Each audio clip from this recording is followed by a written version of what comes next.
ಇನ್ನೊಂದು type of genetic drift ಆಗುತ್ತೆ, ಅದನ್ನ ಫೌಂಡರ್ ಎಫೆಕ್ಟ್ ಅಂತಾರೆ. ಯಾವಾಗ ಒಂದು ಅನಿಮಲ್ ನ ಸ್ಮಾಲ್ ಪಾಪ್ಯುಲೇಷನ್ ಐಸೋಲೇಟ್ ಆಗುತ್ತೋ ಅದು ಒಂದು ಪ್ಲೇಸ್ಗೆ ಹೋಗಿ ರೀಪ್ರೊಡಕ್ಷನ್ ಮಾಡುತ್ತೆ. ಇದಕ್ಕೆ ಒಂದು ಒಳ್ಳೆ ಎಕ್ಸಾಂಪಲ್ ಆಗಿ ಹ್ಯೂಮನ್ಸ್ ನ ತಗೊಳ್ಬಹುದು. ಏಮಿಶ್ ಪೀಪಲ್ಸ್. ಏಮಿಶ್ ಜನರದ್ದು ಒಂದು ಸ್ಮಾಲ್ ಕಮ್ಯುನಿಟಿ. ಇವರು ಅಮೆರಿಕಾ ಅಂಡ್ ಕೆನಡಾದಲ್ಲಿ ಬದುಕ್ತಿದ್ದಾರೆ. ಇವ್ರ ಪಾಪ್ಯುಲೇಷನ್ ಅರೌಂಡ್ 2,50,000 ಇದೆ. ಇವರ ಆನ್ಸೆಸ್ಟರ್ ಅರೌಂಡ್ 200 ಇಯರ್ಸ್ ಮುಂಚೆ ಜರ್ಮನಿ ಅಂಡ್ ಸ್ವಿಟ್ಜರ್ಲ್ಯಾಂಡ್ ಇಂದ ಬಂದಿರೋದು. ಈ ಜನಗಳು ತುಂಬಾ ಕನ್ಸರ್ವೇಟಿವ್ ಇದ್ರು.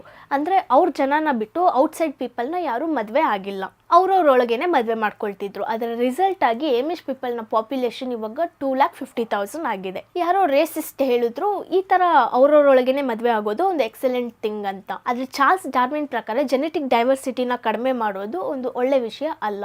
ಏಮಿಶ್ ಪೀಪಲ್ ಅಲ್ಲಿ 200 ಜನದಲ್ಲಿ ಒಬ್ರಿಗೆ ರೆಸೆಸಿವ್ ಜೀನ್ ಇತ್ತು. ಆ ಜೀನ್ ಎಲಿಸ್ ವ್ಯಾನ್ ಕ್ರೆವೆಲ್ಡ್ ಸಿಂಡ್ರೋಮ್ ಬರೋಕ್ಕೆ ಕಾರಣ ಆಯಿತು. ಅಂದರೆ ಅದೊಂದು ಕಾಯಿಲೆ, ಅದು ಕೈ ಕಾಲನ್ನ ಚಿಕ್ಕದು ಮಾಡುತ್ತೆ, ಸರಿಯಾದ ಗ್ರೋತ್ ಇರಲ್ಲ. ಇಲ್ಲ ಕೈ ಕಾಲಲ್ಲಿ ತುಂಬ ಫಿಂಗರ್ಸ್ ಇರುತ್ತೆ. ಅವ್ರವ್ರೊಳಗೇನೆ ಮದುವೆ ಆಗ್ತಿದ್ದರಿಂದ ಈ ರಿಸೆಸಿವ್ ಜೀನ್ ಪಾಸ್ ಆಗೋಕ್ಕೆ ಸ್ಟಾರ್ಟ್ ಆಯಿತು. ಆ್ಯಂಡ್ ಎವಲ್ಯೂಷನ್ ಇಂದ ಇವತ್ತಿನ ದಿನ ಈ ಡಿಸೀಸ್ನ ಬೇರೆ ಸ್ಪೆಸಿಸ್ಗಿಂತ ಏಮಿಶ್ ಪೀಪಲ್ಸಲ್ಲಿ ತುಂಬ ನೋಡ್ಬೋದು ಗ್ಲೋಬಲಿ. ಸೊ ಎವಲ್ಯೂಷನ್ ಪರ್ಸ್ಪೆಕ್ಟಿವ್ ಅಲ್ಲಿ ನೋಡಿದ್ರೆ ಜೆನೆಟಿಕ್ ಡೈವರ್ಸಿಟಿ ಯಾವಾಗಲೂ ಒಳ್ಳೆಯದೇ. ಇವಾಗ 4th ರೀಸನ್ ನೋಡೋಣ, ಅದೇ ಜೀನ್ ಫ್ಲೋ.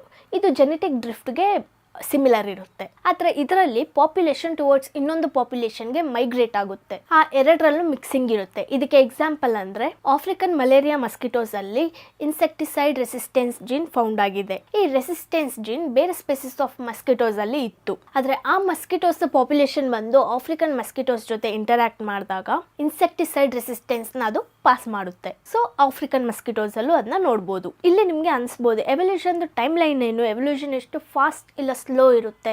ಇದಕ್ಕೆ ಒಂದು ಪರ್ಫೆಕ್ಟ್ ಆನ್ಸರ್ ಇಲ್ಲ. ಇದು ಸ್ಪೆಸಿಸ್ ಟು ಸ್ಪೆಸಿಸ್ ಡಿಪೆಂಡ್ ಆಗುತ್ತೆ. ಎವಲ್ಯೂಷನ್ ಮಿಲಿಯನ್ಸ್ ಆಫ್ ಇಯರ್ಸ್ ತಗೊಳ್ಬೋದು, ನಾವು ಮ್ಯಾಮಲ್ಸ್ ಕೇಸಲ್ಲಿ ನೋಡಿರೋ ಥರ. ಇನ್ನೊಂದು ಕಡೆ 1 or 2 ಇಯರ್ಸ್ ತಗೊಳ್ಬೋದು. ಇದಕ್ಕೆ ಒಂದು ಒಳ್ಳೆ ಎಕ್ಸಾಂಪಲ್ ಅಂದರೆ corona virus. Covid pandemic start ಆದಾಗಿಂದ ನಾವು ತುಂಬ ಮ್ಯೂಟೇಷನ್ಸ್ನ ನೋಡಿದ್ದೀವಿ. Delta variant, omicron variant. ಇದು ಎವಲ್ಯೂಷನ್ ಅಲ್ಲದೆ ಇನ್ನೇನು. ಸೊ ಇದು ಸರ್ಪ್ರೈಸಿಂಗ್ ಆಗಿದೆ.